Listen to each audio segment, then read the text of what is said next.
ओम नमः शिवाय, हर हर महादेव। फ्रेंड्स, मैं एस्ट्रोलॉजर महक बजाज आपका बहुत बहुत स्वागत करती हूँ आपके अपने यूट्यूब चैनल पर। आज हम बात करेंगे केतु देवता जब कुंडली के 11th हाउस में आएंगे तो किस तरह के रिजल्ट्स यहाँ पर आपको मिलने वाले हैं। 11th हाउस जो होता है ये आपके प्रॉफिट का है, इनकम का है, ये गेन का है, बेनिफिट्स का है।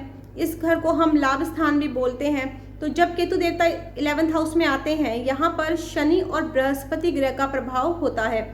शनि देवता की यहाँ पर कुंभ राशि आती है और बृहस्पति देवता का ये पक्का घर माना गया है। यहाँ पर देखिए, अब केतु के जो रिजल्ट्स हैं वो शनि और बृहस्पति पर डिपेंड करते हैं। अगर आपकी कुंडली में शनि और बृहस्पति की स्थिति अच्छी है तो फिर यहाँ पर केतु आपको बहुत ही अच्छे पॉजिटिव रिजल्ट्स देगा, और अगर आपकी कुंडली में शनि और बृहस्पति की स्थिति खराब है तो फिर आपको यहाँ पर केतु देवता के नेगेटिव रिजल्ट्स मिलते हैं।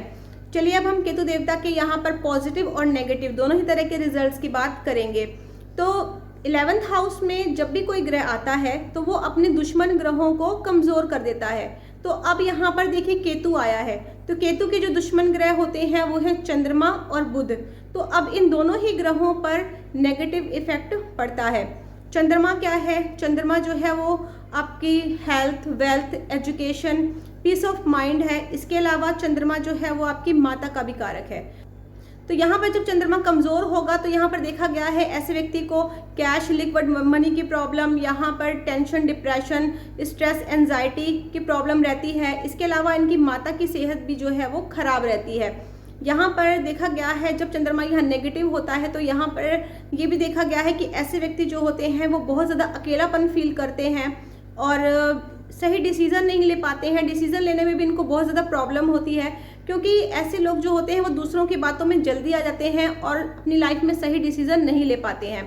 और 11th हाउस में जब केतु आता है तो ऐसे व्यक्ति को गीदड़ स्वभाव या फिर डरपोक भी बोला गया है, क्योंकि ऐसे व्यक्ति के मन में जब भी कोई डर एक बार बैठ जाता है तो उस डर के कारण ऐसे व्यक्ति जो है वो अपनी लाइफ में आगे नहीं बढ़ पाते हैं, अपने कैरियर को ये आगे नहीं बढ़ा पाते हैं और अपनी लाइफ में कुछ भी ये नया काम ट्राई करने से भी हमेशा डरते रहते हैं। और अपनी लाइफ में जो ये पुराने काम कर रहे हैं, जो इनका पुराना काम है उसी काम को ये करते रहते हैं, उसी काम को ये घसीटते रहते हैं और अपनी लाइफ में इनको सक्सेस नहीं मिल पाती है।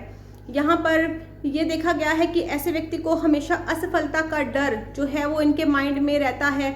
इनको असफल होने का एक भय बना रहता है, जिसके कारण ये अपनी लाइफ में आगे नहीं बढ़ पाते, इनको सक्सेस नहीं मिल पाती है। और यहाँ पर ये भी देखा गया है ऐसे व्यक्ति जो है वो छोटी छोटी बात को बहुत ही बड़े लेवल पर ले जाकर उसका इशू बना देते हैं और बाद में ये खुद ही डिप्रेशन में चले जाते हैं। तो यहाँ पर ऐसे लोगों को बोला गया है कि आपने अपने सबसे पहले मन से डर को निकालना है।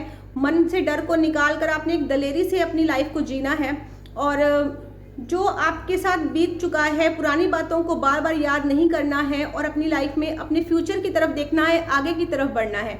और कोई भी नया काम ट्राई करने से आपने घबराना नहीं है। अगर आप नया काम ट्राई करते हैं अपनी लाइफ में तो आपको सक्सेस ज़रूर मिलेगी। अब 11th हाउस में देखिए केतु आता है तो बुध को भी यहाँ पर नेगेटिव कर देता है। तो यहाँ पर देखा गया है ऐसे लोगों की मेमोरी भी बहुत ज़्यादा वीक होती है। इनको कोई भी बात जो है वो बहुत ज़्यादा टाइम तक याद नहीं रहती है और पुरानी बातों को भी ये भूल जाते हैं। और यहाँ पर ऐसे लोगों को वाणी दोष भी इनमें पाया जाता है।